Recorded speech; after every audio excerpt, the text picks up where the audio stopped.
Bismillahirrahmanirrahim. Innalhamdulillah wassalatu wassalamu ala Rasulillah wa ala alihi wa ashabihi wa mawalah. Wala hawla wala quwata illa billah, amma ba'd.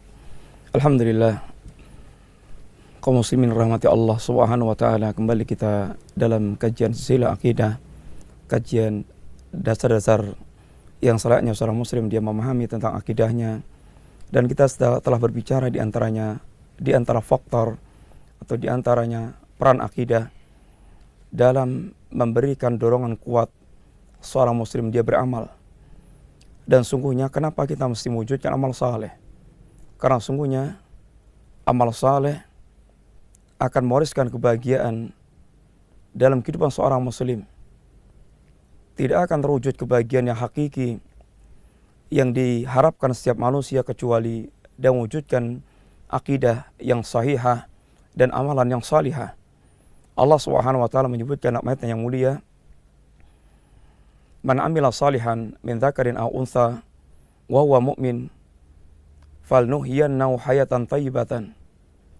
Barang siapa yang dia beramal saleh, baik dia laki-laki atau dia perempuan, sedangkan dia mukmin, maka akan kami hidupkan dia dengan kehidupan yang baik. Al-hayatu thayyibah, para ulama mengatakan al-hayatu sa'adah. Ini kehidupan yang bahagia. Kehidupan yang bahagia, apa itu? Dikatakan para ulama pula, itu itminanul qalbi wa insyirahu sadri. Tenangnya hati dan lapangnya jiwa. Siapapun yang dia memiliki kehidupan jenis ini, maka sungguh dia telah mendapatkan hakikat kebahagiaan yang diidam-idamkan semua manusia. Dan ini tidak akan terwujud kecuali dengan dua perkara yang Allah katakan tadi. Ini al-imanus sahih wal amalus salih. Ini iman yang sahih dan amalan yang saleh. Kaum muslimin yang rahmati Allah Subhanahu wa taala, bukankah kita telah melihat dalam kenyataan kehidupan kita pula berapa banyak orang mereka sampai pada tingkat kesimpulan seakan kebahagiaan merupakan fata morgana. Sesuatu yang dikejar dan tidak pernah mendapatkannya.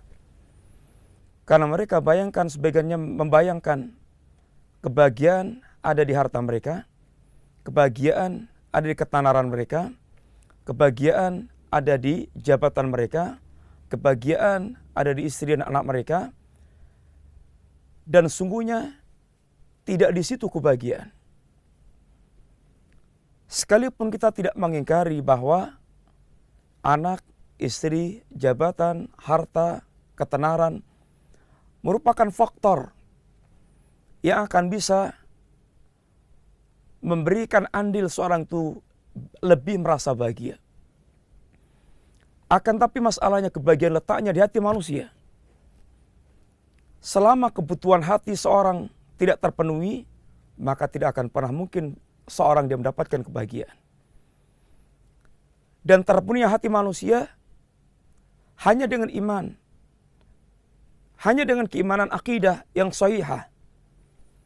Sehingga apabila kita telah mendengar kisah para artis, kisah para raja, kisah orang kaya, kisah orang yang tenar, dan bagaimana mereka memiliki gambaran hidup yang suram, yang mengeluh, yang gelisah, yang sempit, yang susah, maka dengarkan ucapan para ulama yang memiliki akidah yang sahihah, yang telah tertanam dalam hati mereka. Sebagian mereka mengatakan, masakin alu dunya kharaju minad dunya walam yadhuqu atyaba ma fiha wa ahla. Sebagian mereka mengatakan, sangat kasihan penduduk dunia. Mereka meninggalkan dunia sedang mereka belum pernah merasakan sesuatu yang paling indah dan paling manis, paling enak, paling lezat rasanya. Sedangkan kita semuanya mengetahui dan menjadi tuntutan kita bahwa kita hidup di dunia, kita ingin merasakan yang paling lezat. Kalau bisa kita memiliki dan merasakan yang paling indah, paling lezat. Kalau bisa makanan kita paling lezat, pakaian kita paling enak, dan semua yang kita rasakan paling nyaman, paling enak. Akan tapi Berapa banyak, kata beliau, manusia yang mereka keluar dari dunia dan belum pernah merasakan yang paling lezat, paling enak, paling nyaman ketika ditanyakan apa itu? Marifatullah wa mahabbatullah wal ans bi liqa'illah, atau kalimat yang semisal dengan itu. Yaitu mengenalnya hati kepada Allah, kecintaan hati kepada Allah, dan adanya kerinduan seorang bertemu dengan Allah SWT. Ini yang membuat hati mereka dipenuhi dengan kebahagiaan yang sangat luar biasa. Ketika ada seorang ulama yang sedang mengobrol dengan kawannya, bagaimana mengisahkan tentang kelapangan hidup dan kelapangan dirinya, bersama dengan akidah dan iman yang tertanam dalam hatinya, dia mengatakan, "Lau ya'lamul muluk wa abna'ul muluk ma nahnu fi la jaladuna bisuyuf." Seandainya para raja dan anak-anak raja mereka mengetahui apa yang sedang kita rasakan, niscaya mereka akan merampas dengan pedang-pedang mereka. Kaum muslimin rahmati Allah SWT, ungkapan-ungkapan ini merupakan ungkapan mereka, ungkapan hati mereka, buah dari akidah yang tertanam di hati mereka. Bagaimana mereka merasakan longgarnya hidup mereka, lapangnya jiwa mereka, dan indahnya kehidupan mereka, yang boleh jadi bersama itu mereka sungguhnya dalam kehidupan dunia nampak dalam pandangan manusia orang yang sengsara dan merasakan sempitnya hidup. Bagaimana tidak?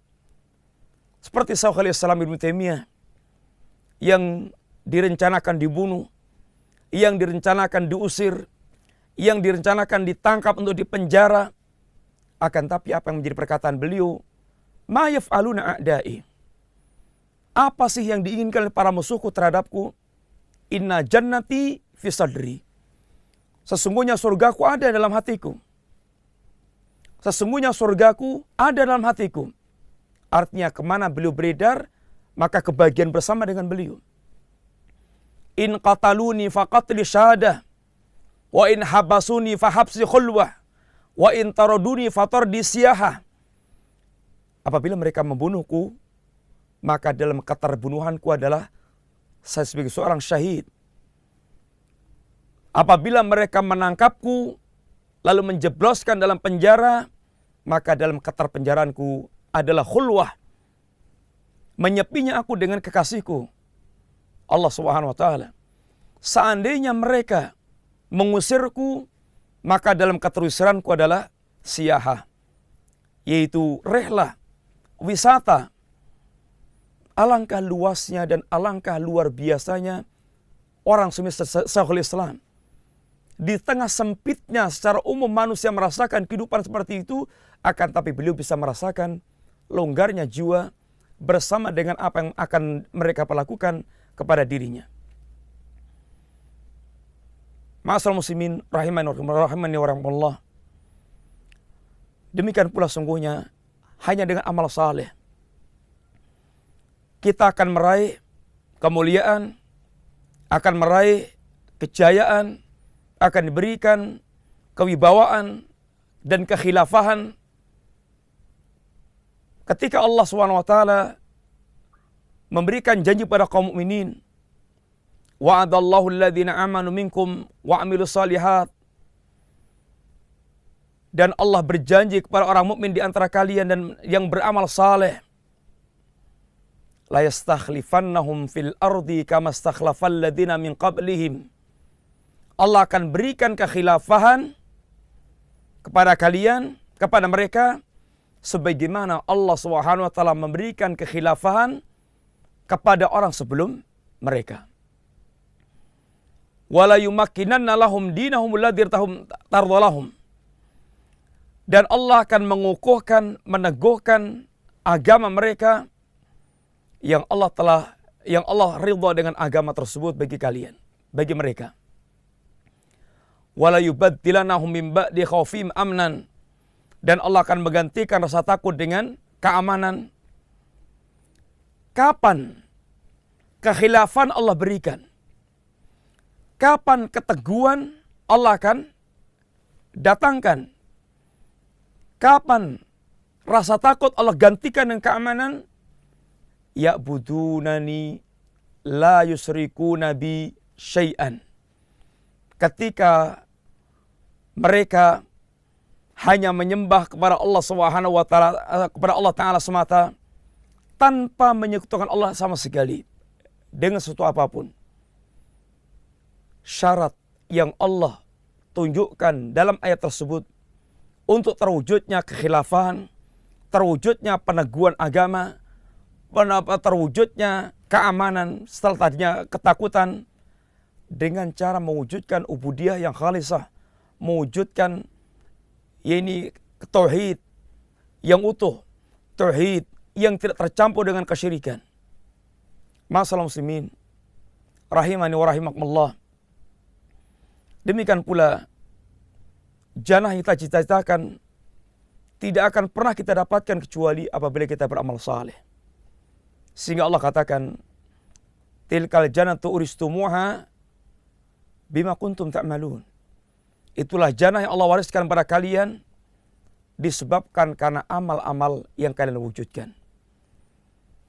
Dan apabila kita lemah mewujudkan amal saleh dan kita lemah mewujudkan akidah yang sahihah, maka nasib kita sangat buruk. Nasib kita sangat buruk. Apa yang dikatakan Rasulullah sallallahu alaihi wasallam ketika Rasulullah menggambarkan umat ini akan dicabik-cabik sehingga menjadi umat yang terhina, umat yang rendah dan dikuasai oleh musuh, disebabkan hilangnya akidah yang sahihah, hilangnya keteguhan hati, dan hilangnya semangat dalam beramal saleh, dan hati mereka telah lengket dengan keinginan-keinginan rendah. Yushiku an tada'a alaikumul umam kama tada'a al-akalatu ila qas'atiha. Qala qail amin killatin nahnu yawma idzin ya Rasulullah bal antum yawma idzin katsirun walakinakum ghutha'un ka ghuthaisil. Nabi katakan kalian akan menjadi barang rebutan orang-orang kafir. Sebagaimana orang mengundang kawan-kawannya untuk memperebutkan makanan yang ada di meja hidangan. Maka seorang mengatakan, ya Rasulullah, apakah kita bernasib seperti itu karena jumlah kita sedikit? Kata Nabi, bal antum yawma idzin katsirun, bahkan Anda jumlahnya sangat banyak. Walakinnakum, akan tapi kualitas Anda ghutha'un ka ghuthaisil, bagikan buih yang ada di sebuah aliran, tidak berbobot, tidak mengatur, tidak memiliki prinsip kehidupan, hanya mengikuti arus yang ada. Dan saat yang seperti itu kata Nabi, wala yang si'annallahu min qulubi min sudiri aduwikum al-mahabbata minkum. Allah akan cabut rasa takut, rasa gentar hati para musuh kepada kalian. Mereka tidak akan lagi gentar kepada kalian. Dan sebaliknya, wala yaqdifannallahu fi qulubikumul wahn, Allah akan meletakkan penyakit al-wahn dalam diri Anda. Apa itu al-wahn? Kata Nabi, yaitu karahiyatul maut wa hubbud dunya wa karahiyatul maut. Ketika hati telah lengket dengan dunia, mencintai dunia, dan mereka takut kepada kematian, bukan kita tidak boleh memiliki dunia. Akan tapi masalahnya ketika hati telah menguasai, apabila dunia telah menguasai hati seorang, maka itulah kebinasaan dan kehancuran. Maka di antara doa Abu Bakar As-Siddiq, ya Rabb, ya Allah, jadikan dunia di tanganku dan bukan di hatiku. Karena ketika dunia di tangannya artinya dia mengatur dunia. Dia mengatur dunia, bagaimana dunia harusnya dimanage, diatur, dikendalikan. Akan tapi ketika dunia telah menguasai hati, maka dunia akan memperbudak pemiliknya. Sehingga dia tinggalkan salat karena dunia, dia tinggalkan talabul ilmi karena dunia, dia tinggalkan jihad karena dunia, dia tinggalkan dakwah karena dunia. Dan ini semuanya merupakan bentuk kerapuan keimanan dan akidah yang akan menghasilkan kehinaan. Sebagaimana pula yang Nabi katakan, idza tabayatum bil ina wa khatum atnabal baqar wa raditum bizar'i wa taraktumul jihad sallallahu alaikum dhullan la yansiuhu hatta tarji'u ila dinikum. Apabila kalian telah tersebar praktek jual beli sistem ribawi, ainah, satu di antara bentuk ribawi, kalian telah asyik dengan dunia kalian, ternak cocok tanam kalian tinggalkan jihad, Allah akan lemparkan, Allah akan campakkan kalian dalam kinaan, dan Allah tidak akan cabut kinaan itu hingga kalian kembali kepada agama kalian.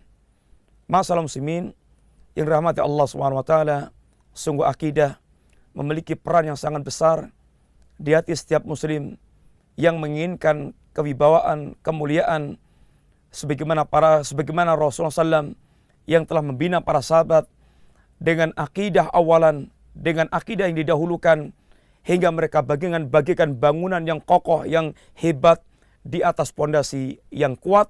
Mudah-mudahan Allah SWT menjadikan kita di antara pengikut para sahabat yang memiliki perhatian terhadap akidah yang sahihah, yang merupakan kunci dalam kita menegakkan agama Allah Azza wa Jalla. Wa sallallahu ala nabiyyina Muhammadin wa ala alihi wa sahbihi wasallam. Assalamualaikum warahmatullahi wabarakatuh.